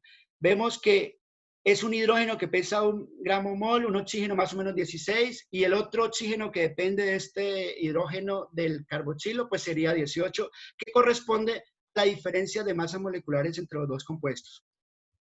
Bueno, ya hasta aquí hemos terminado, digamos, la parte de tener el péptido, la síntesis, y ahora tendremos que pasar a la parte electrofisiológica. Tenemos el compuesto, lo purificamos, ya se ha hecho diseño del péptido, ahora llega la hora de mirar este péptido realmente tiene el efecto por el cual fue creado o el efecto que estamos buscando. Esto se hace en neuronas G293, que es una línea celular de riñón, la cual está afectada con las diferentes unidades que se quieran estudiar, en este caso las unidades 1 y 2 o 2A o B, dependiendo de lo que se quiera estudiar, y luego también se transfecta con GFP para poder observar cuando se vayan a pinchar o hacer electrofisiología de las células, ver cuáles células lograron ingresar estos plásmidos y por lo tanto podrían tener el receptor NMDA funcional. Ya David les habló de esto, solamente aquí tomaré la parte del sistema de perfusión, que es cómo aplicamos las drogas para hacer electrofisiología. Aquí lo vemos el esquema donde tenemos un sistema que es conocido como FAT, donde este sistema aplica drogas a la célula que se está pinchando para saber si estas drogas son capaces o no de abrir el canal. Y como en el caso de los péptidos, es muy difícil producir grandes cantidades de péptidos, pues necesitaríamos dos sistemas de perfusión, uno que fuese el control y otro que fuera el que dosifica el péptido. Aquí vemos en esta imagen las corrientes de AR20 y las corrientes de agonista con las cuales se pueden comparar las corrientes. Aquí lo podemos ver más claro cuando aplicamos a la célula que estamos haciendo electrofisiología el péptido AR20, vemos cómo se activa el canal. La corriente es muy pequeña respecto al control, vemos que es mucha la diferencia, pero se está activando y lo que es más importante, está activándolo sin necesidad de glicina, que es algo que en la literatura todavía no está descrito. Si nos fijamos en esta imagen, vemos que luego de que se aplican agonistas y AR20, hay un pico más grande del que inicialmente había con el AR20. Ahora les comentaré qué análisis hicimos respecto al tema. Bueno, aquí está la curva de dosis respuesta del péptido como agonista, la cual dio 97.87 micromolar. Y para comentar la parte analizábamos los registros electrofisiológicos y llegamos a la conclusión de que el péptido también podría estar funcionando como potenciador. Es por tanto que aquí vemos los controles donde pinchamos la célula, aplicamos agonistas, vemos la corriente, hay una steady state de la corriente y luego aplicábamos péptido con dosificador y vemos cómo se abre el canal. Para ver que esto no fuese un artefacto y digamos, fuera algo del procedimiento, utilizamos un péptido que se genera en la Universidad Nacional, una compañera de la Universidad Nacional, el cual este péptido no tenía actividad agonista, sino al contrario, antagonista, o sea, que impedía el funcionamiento del receptor NMDA. Cuando vemos aquí que aplicamos agonistas, se mantiene en el steady state y aplicamos el péptido ER17, vemos cómo la corriente se cierra de una vez el canal, se cierra inmediatamente, se deja aplicar el péptido, vuelve a abrir. Esto nos indica que el procedimiento es correcto porque cuando aplicamos ER20 no ocurre esto, sino que al contrario, el canal se abre un poco más. Aquí lo podemos ver un poco más claro. Tenemos el de agonistas, el control respecto al que tiene péptido. Vemos cómo se abre mucho más el canal, la corriente es mucho más grande. Y aquí vemos, aplicando este sistema, pudimos calcular lo mismo para la unidad GLUEN 2B, donde vemos que la potenciación es muy pequeña respecto a A, cuando está la unidad A, pero que realmente hay una pequeña potenciación. Por ello, decidimos realizar la curva dosis respuesta del AR20, en este caso ya utilizándolo como potenciador. Aquí vemos que el valor registrado es 102.16 micromolar. Y esto lo hicimos ¿para qué? Para tener esta concentración y poder utilizar más adelante esta concentración y poder realizar los ensayos en la mutagénesis citodirigida o cuando estemos utilizando las deleciones del dominio aminoterminal. Ya para finalizar, la parte que estamos trabajando es, bueno, ya sabemos, tenemos el péptido está cumpliendo una función muy interesante como agonista y una función como potenciador. Ahora tenemos que mirar dónde de este receptor, que es súper grande, es que se está uniendo el péptido para que genere este efecto. Una de las estrategias, pues, es comenzar a descartar regiones de esta proteína.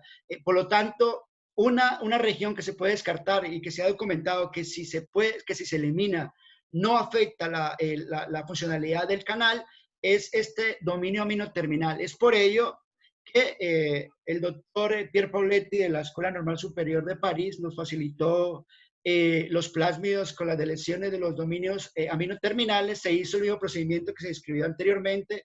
Aquí también se confirmó por secuenciación que realmente tuviera la deleción y se expresaron en HEAD para luego hacer ensayos electrofisiológicos. La idea es comparar estos ensayos electrofisiológicos y ver si cuando aplicamos péptidos sin este amino terminal, seguimos viendo la misma respuesta. Si vemos la misma respuesta, esto nos está indicando que el péptido no se está uniendo en esta región, sino que se está uniendo en la región de dominio terminal. Esto sería importante, ¿por qué? Porque nos permitiría, cuando hagamos los estudios bioinformáticos, tratar de utilizar menos sistema de cómputo y hacerla un poco más sencillo.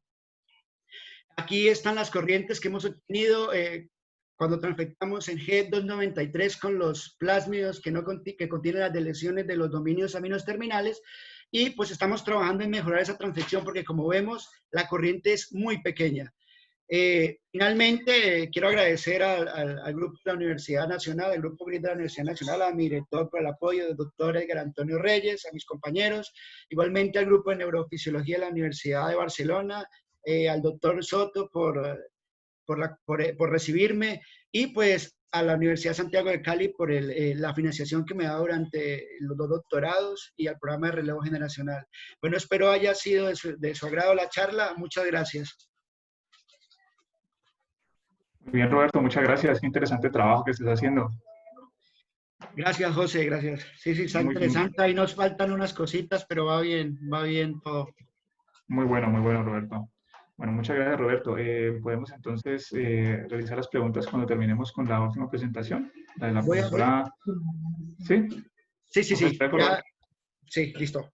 Bueno, sí, para la profesora Sandra Rivera, que viene a continuación. Vamos a cambiar un poquito el chip. En esta ocasión ya no vamos a hablar, no nos vamos a enfocar solo en neurofisiología, sino que la profesora va a presentar su trabajo con bacterias multiresistentes, ¿sí? Aplicación de péptidos antimicrobianos con bacterias multiresistentes que circulan aquí en el Valle del Cauca. Entonces, dejo la palabra a la profesora Sandra.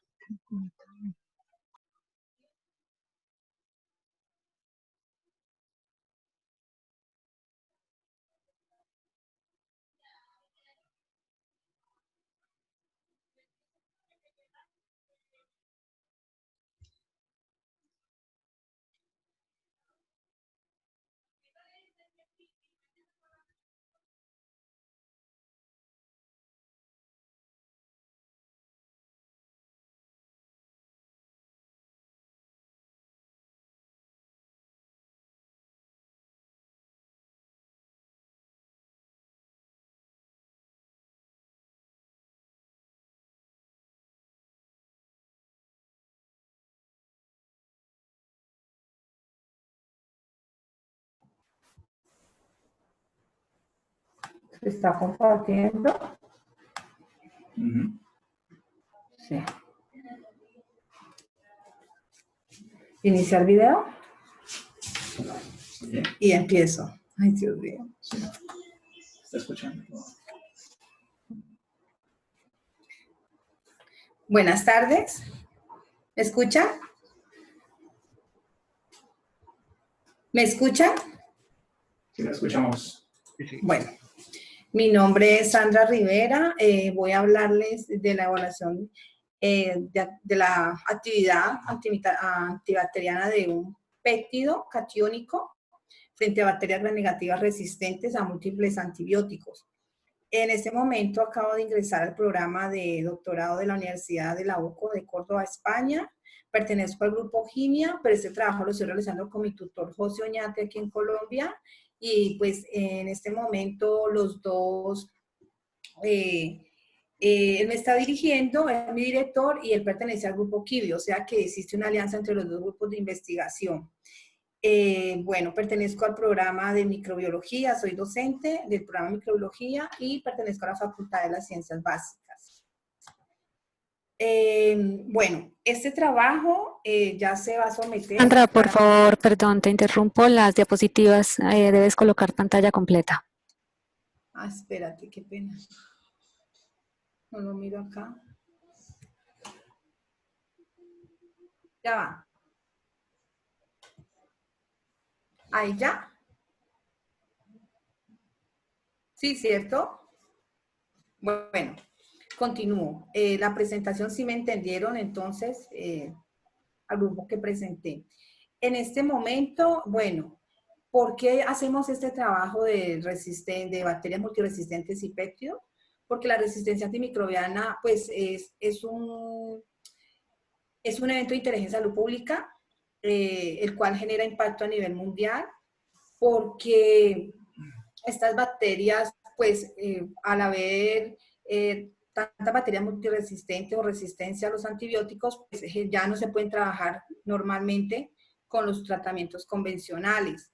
En la resistencia bacteriana, generalmente hay una clasificación de los microorganismos y básicamente hay unos que se llaman los multidrogoresistentes, que son los que presentan resistencia al menos a un agente de 3 categorías. Y esto pues ha hecho que, por lo que es a nivel mundial y en Colombia, empecemos a buscar y hacer estudios con otras alternativas. Entonces, ¿qué pasa con estos microorganismos multiresistentes? Pues son de interés en salud pública y ellos, dentro de estos microorganismos multiresistentes, también podemos encontrar los que presentan resistencia a carbapenes y colistinas básicamente, y estos generan infecciones asociadas a la atención en salud, generan brotes en las unidades de cuidados intensivos. El aumento de la multiresistencia y el no tener a veces la precaución de hacer una buena desinfección de superficies, pues hace que cada vez se generen nuevos brotes en las unidades de cuidados intensivos.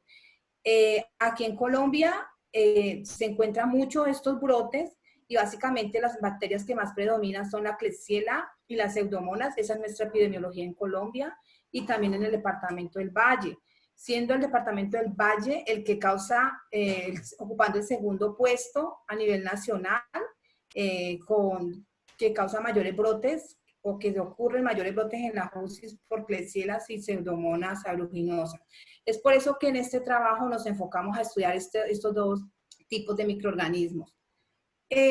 Como ya esto hace que generen muertes, aumenta la morbilidad, ¿no es cierto?, en nuestro país, en el departamento. Entonces, ya se ha tenido que pensar en nuevas alternativas de tratamiento y es por eso que se ha pensado en los péptidos antimicrobianos, las cuales, pues, son de amplio espectro, son moléculas efectoras del sistema inmune innato, se pueden además, pues, encontrar estos péptidos. Voy a hablar un poquito de los péptidos. Los péptidos son moléculas proteicas, las cuales son efectores de la defensa antimicrobiana. Ellos son anfipáticos, o sea, tienen muchas cualidades. Tienen interacción, muy buena interacción con los lípidos bacterianos, causan lisis en las bacterias debido a que los péptidos son carga positiva y actúan con los lípidos aniónicos de las bacterias gram negativas y esto hace que puedan ser tan efectivos con estos microorganismos. Generalmente el objetivo de los péptidos es perturbar las membranas debido a que actúan con estos lípidos aniónicos. Los péptidos que se van a trabajar se han trabajado en esta investigación son derivados de la cecropina D, son del insecto Galeria melonella. La secuencia es un péptido de 39 aminoácidos y es sintético, ¿ya? El origen donde se obtuvo esta secuencia fue desde la tesis de doctorado del doctor José Oñate, el cual es mi director ahora, es un experto en interacción de membranas, en péptidos, y él tiene su publicación en el año 2017 sobre el mecanismo de acción de estos péptidos, que es el cual yo estoy trabajando en este momento, y este péptido sintético es el que se está desarrollando en esta investigación. Bueno, el mecanismo de acción de los péptidos, básicamente, ellos tienen varios mecanismos. Ellos lo pueden hacer por segregación, porque como ya les expliqué, ellos actúan en la membrana en los lípidos aniónicos de las bacterias, porque ellos son cargas positivas y los lípidos son aniónicos. Entonces esto hace que se dé una separación de interfaces de lípidos, y eso es lo que vemos en nuestro estudio aquí con membranas sintéticas que se hacen en este estudio, y es lo que hemos encontrado básicamente cómo puede actuar el péptido. También puede haber disfunción, según otros investigadores de péptidos que dicen que es el mecanismo de acción, hasta hacer, o puede haber como que se aglomeran las membranas, los lípidos de las bacterias. En este trabajo se hizo un modelo de interacción con membranas sintéticas. ¿Por qué es importante hacer estudios primero con membranas sintéticas comerciales? Porque se puede tener un control de las variables del pH, la fuerza iónica, la composición. También son fácilmente modulables porque ellos son capaces de incorporar a su estructura molécula hidrofílica, hidrofóbica y de carácter anfifílico. Entonces, todas estas características hacen que podamos realizar un estudio con resultados confiables para poder luego ir a trabajar lo que son membranas que son de bacterias reales, ¿ya?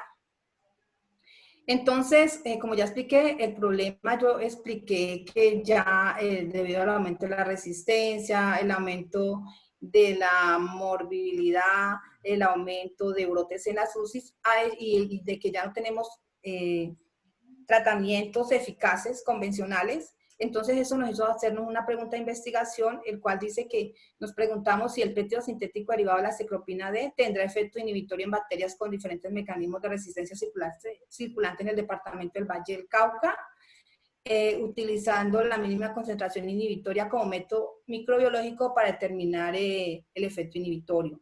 El objetivo general de este trabajo consistió en evaluar la interacción y el efecto antimicrobiano de un péptido sintético derivado de ciclopina D en bacterias multiresistentes intrahospitalarias que circulan en la ciudad de Cali para los periodos 2018 y 2019. La metodología que se implementó, lo primero que hicimos fue diseñar el estudio, y fue un estudio experimental aleatorizado. Se realizó, como son varios ensayos, se realizaron en el Laboratorio de Microbiología de la Universidad de Santiago de Cali, otros se realizaron en el Laboratorio de Salud Pública Departamental, otros se realizaron en la Universidad del Valle. Población objeto de estudio, se trabajó primero para conocer el péptido y estandarizar el método con cepas bacterianas ATCC de E. coli 25922, la Pseudomonas aeruginosa 27853 y la Klebsiella, que presenta los genes de resistencia a la 2146, Klebsiella pneumoniae. La población objeto de estudio también en las segundas fases se usó lo que fueron los aislados clínicos sensibles o cepas wild-type poblacionales que no presentaban ningún mecanismo de resistencia conocido, también de Klebsiella y Pseudomonas. También se trabajaron aislados clínicos de bacterias multiresistentes, según la clasificación de Majariacos, que consiste en que presentaban por lo menos resistencia a un agente de 3 categorías de antibióticos, y se trabajaron las que fueron multiresistentes, Klebsiella pneumoniae y Pseudomonas aeruginosa. El tamaño de muestra, se usaron 15 aislados wild-type de Klebsiella, 15 aislados de Klebsiella multiresistente, 15 aislados de Pseudomonas wild-type o sin ningún mecanismo de resistencia conocido, y 15 Pseudomonas multiresistentes, para un total de 60 aislados clínicos. Las pruebas que se utilizaron para evaluar la actividad antimicrobiana fue la MIC, microdilución en caldo, el péptido sintético de 39 aminoácidos. El plan de análisis que se usó fue una estadística descriptiva mediante medianas, y las diferencias estadísticas de las MIC y la concentración bactericida entre especies bacterianas se analizaron con el test no paramétrico de Creutzfeldt-Wallis. Básicamente, ese fue el plan de análisis que se usó. Rápidamente, entonces, aquí, como vemos, lo primero que se hizo fue diseñar, o sea, el péptido ya se tomó la secuencia del trabajo del doctor Oñate, publicado en el 2017, y se solicitó este péptido, se diluyó, llegó biofilizado, y se diluyó en PBS. Posteriormente se recolectaron las cepas bacterianas, se hizo la identificación y la caracterización de las sensibles y las que presentaban resistencia, las multiresistentes. Luego se hicieron los ensayos de actividad antimicrobiana con el pétrido y las diferentes cepas sensibles y resistentes. Posteriormente se hizo una interacción de membranas con membranas sintéticas y finalmente se hizo un ensayo de ADN para tener una aproximación, pues porque ya los investigadores en pétridos no se quedan solo en membranas, sino que quieren mirar en qué otra parte pues, de la bacteria está actuando el péptido, por qué es tan bactericida, por qué es tan efectivo. Y posteriormente se hicieron los análisis estadísticos. Entonces aquí el péptido, que ya sabemos que se deriva de la Galeria melonella, es carga positiva, se diluyó en un PBS y ya se pasaron a hacer los ensayos. Entonces se hizo la identificación, la caracterización de las cepas. Lo primero que se hace rápidamente, les comento, en un laboratorio de microbiología para poder caracterizar las cepas, es que se siembran los aislados y se pasó a hacer identificación por sistema automatizado BAITE, el cual es, su fundamento es hacer la identificación por pruebas bioquímicas automatizadas. Luego lo que se hace es las que son sensibles, pues presentaban la sensibilidad en el antibiograma, y las que eran resistentes, se miran que por lo menos tuvieran un agente de cada categoría de antibióticos, por ejemplo, cetacidime, carbapenems, cefalosporinas. Bueno. Luego se pasan a confirmar las resistentes según protocolo CLSI, con unas pruebas que se llaman fenotípicas rapicarbas, que confirman en el caso de las carbapemenasas, que fue en lo que nos centramos en este trabajo, presentaran la enzima, y posteriormente se hizo la clasificación de lo que fue encontrar los genes de resistencia para poder dejar una cepa bien caracterizada, que no quedaran dudas de que eran una cepa multidrogoresistentes. Luego se pasaron a hacer los ensayos antimicrobianos con la MIC, microdilución en caldo. Se partió de una concentración de 256 microgramos por mililitro del péptido, se diluyó y se hicieron las MIC, se hicieron las diluciones seriadas, se incubaron las cajitas. Luego de que se incuban estas cajitas, se leen a las 18 a 24 horas y se miraba la turbidez y se leían. Y luego se miraba, se sembraba también en agar sólido para ver si era bactericida o no, si crecían o no las bacterias. Se sembraban transparentes y también turbios. Bueno. Posteriormente, una vez que se tuvieron las MIS, se miró entonces la mínima concentración inhibitoria, se miró si el péptido era bactericida o no, se pasaron a hacer los ensayos de interacciones de membranas para mirar pues el comportamiento del péptido. Aunque el doctor Oñate ya había hecho estudios pues en años anteriores, se quiso mirar la interacción con membranas sintéticas. Lo que se hace es tomar las membranas sintéticas, se colocan en cloroformo con metanol, estas son las membranas, se hace un secado, un vacío, y una vez que se tiene ya la película de los lípidos comerciales, se hace una deshidratación, se lleva a incubar y se tuvo ya las vesículas multilamelares, que son muy similares a las que tienen las bacterias normalmente. Finalmente se hizo el ensayo de interacción del ADN, se hizo absorción electrónica, se tomó el ADN genómico de la ATCC Pseudomonas 27853, que es sensible, y la Klebsiella pneumoniae 2146, que tiene el gen de resistencia para carbapemenasas del grupo metalo. Y posterior a esto, entonces se hizo la extracción del ADN. Luego se mide en el espectrofotómetro la absorción entre una longitud de 230 a 450 nanómetros. Y finalmente se hizo una electroforesis de gel para mirar pues, la migración de este péptido, si hubo la interacción o no. Bueno, ya en los resultados, básicamente cuando se hace la caracterización de las bacterias para poder obtener las sensibles y resistentes, entonces se encontró, por ejemplo, en carbapenems, miramos, entonces aquí las rojitas, si me siguen, la señalización rojo son resistentes, verde intermedio, susceptibles azules.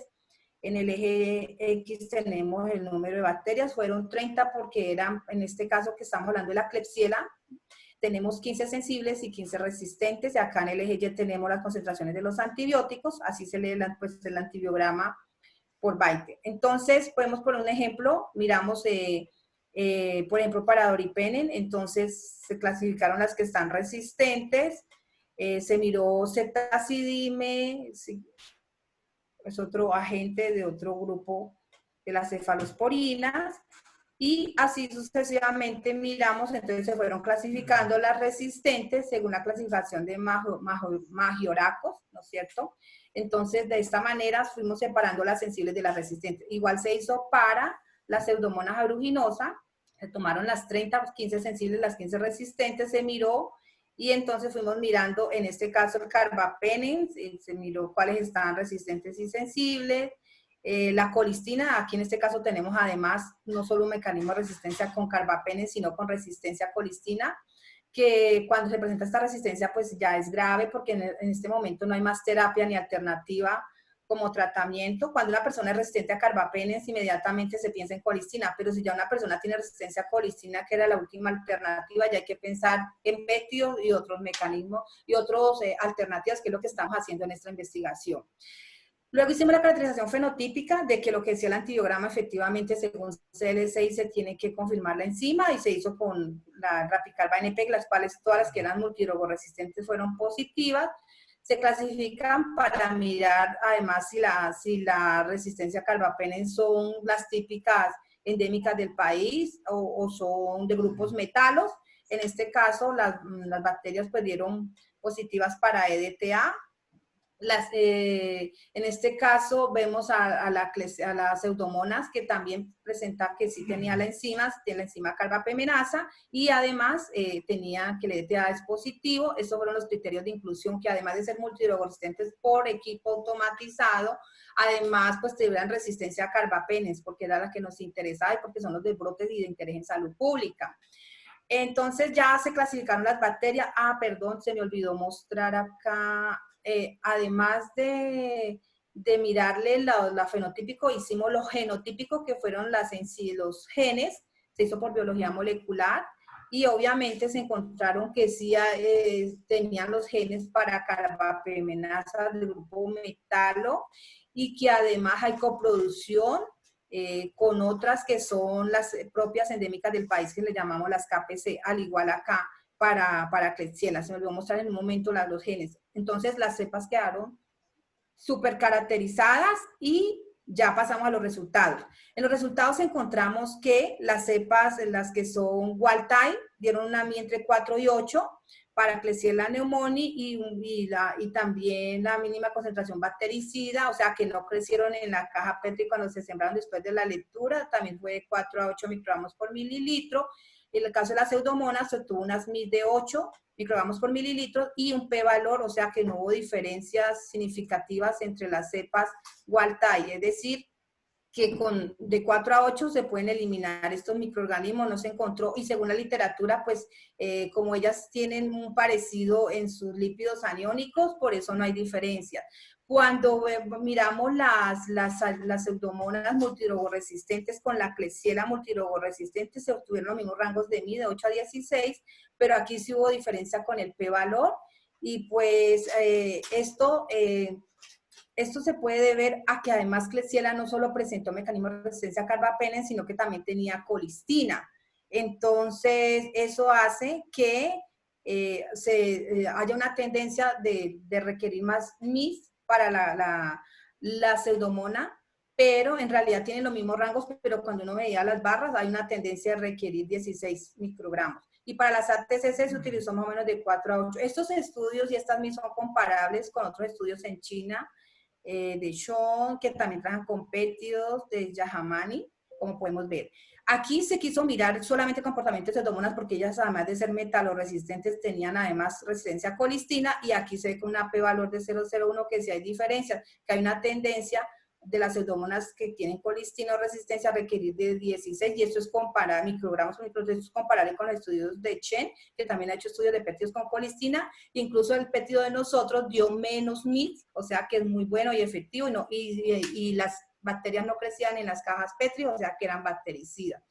En cuanto ya vemos aquí los resultados de distribución, esta es la wild type, que compara wild type de Klebsiella con pseudomonas Klebsielas Waltai con Klebsielas multidrogoresistentes, no hay diferencias significativas para las Klebsielas, pero cuando vamos a mirar las Waltai pseudomonas con las multidrogoresistentes, sí hay diferencias y obviamente esto se debe por lo que ya explicaba, que además ellas tenían otros mecanismos de resistencia. Pero en conclusión, y este trabajo pues es muy parecido al que ya se realizó y se acaba de publicar en el grupo, realizado por José, Iván, con otro péptido también derivado de la cecropina, donde tienen un comportamiento muy similar, pero este péptido que les estoy mostrando ahora es mucho mejor, tiene unas mismas bajas. Ahora, en cuanto a los estudios de interacción de membranas, que esto fue con membranas sintéticas, entonces vemos que el resultado, el verde es en ausencia del péptido y el azul es con el péptido, o sea que hubo una separación de fases, eso se hizo por calorimetría, entonces vemos de que el péptido sí actúa, sí logra hacer una interacción con las membranas y esto nos da una idea de qué concentración trabajar para las que vamos a trabajar de ahora en adelante con cepas multiresistentes directamente, ya no comerciales, y esto nos sirvió para darnos una idea de cómo montar ya los ensayos de los que vienen en esta otra fase. José Oñate hizo el trabajo de este péptido también con membranas, pero lo hizo con concentraciones más altas. Nosotros aquí en este ensayo trabajamos 50, 10 y menor de 1 y vimos que con 10 es muy efectivo. Hubo separación de fases. Y ya para los resultados de interacciones de ADN, entonces se hizo, básicamente se miró la absorción. Esta es de eucariota que se monta como control. Esta es para pseudomonas y klebsielas. Se trabajó pseudomonas sensible y una klebsiela que tiene los genes de resistencia para carbapenem y se encuentra en el C. Es la klebsiela con resistencia y la B es la pseudomona sensible y la A es el control de la célula eucariota y se maneja el mismo espectro más o menos entre 260 hasta 400 es el espectro que se trabajó y se vio que no hubo diferencia, es decir que sí en cuanto a comparar con el patrón A, que es la célula eucariota, que sí se logró hacer una interacción de ADN porque se veía la hipercromía, entonces se maneja en esos rangos. Conclusiones, pues los resultados de este estudio demuestran que se exhibe una fuerte antibactericidad contra las cepas tanto clínicas susceptibles como las multidrogoresistentes. Se encontró diferencias significativas entre los elementos clínicos de pseudomonas multidrogoresistentes y pseudomonas multidrogoresistentes. Esto se debe posiblemente a los mecanismos de resistencia extra que presenta la pseudomona. Se requiere seguir haciendo más estudios pues, para mirar más la interacción del péptido. Se encontró que sí hubo interacción del péptido con las membranas bacterianas, con las membranas sintéticas que imitan las membranas bacterianas y con el ADN genómico también. Y esto pues nos da una idea, son como unos blancos que estamos mirando para tener una idea de que los péptidos no actúan solamente a nivel de membranas, sino también en otros blancos más internos de las bacterias como son los ADNs, porque tienen un potencial efecto bactericidas sobre bacterias multidrogoresistentes. Entonces eso nos hace pensar en seguir haciendo estudios de interacción. También es seguro, se puede utilizar porque según estudios de Oñate, con este péptido, no causa hemólisis, ¿no es cierto?, en eritrocitos. Entonces, aquí se referenció el trabajo que él hizo en el 2017 y podría ser una potente alternativa para trabajar infecciones de atención en la salud y sobre todo eventos de resistencia bacteriana, eventos de interés en salud pública, y podría trabajar con este péptido, estas bacterias. El trabajo fue financiado por la DGI, y en alianza con el Laboratorio de Salud Pública. Se agradece al Laboratorio de Salud Pública por las cepas, por la infraestructura, se agradece al Laboratorio de Química de la Universidad del Valle, se agradece a los docentes, a mi tutor José Oñate, al doctor Iván Darío Campo, a Alberto Aragón por sus conocimientos, por la discusión de todo este trabajo, por el gran aporte que me han dado en este trabajo, por su trabajo en equipo.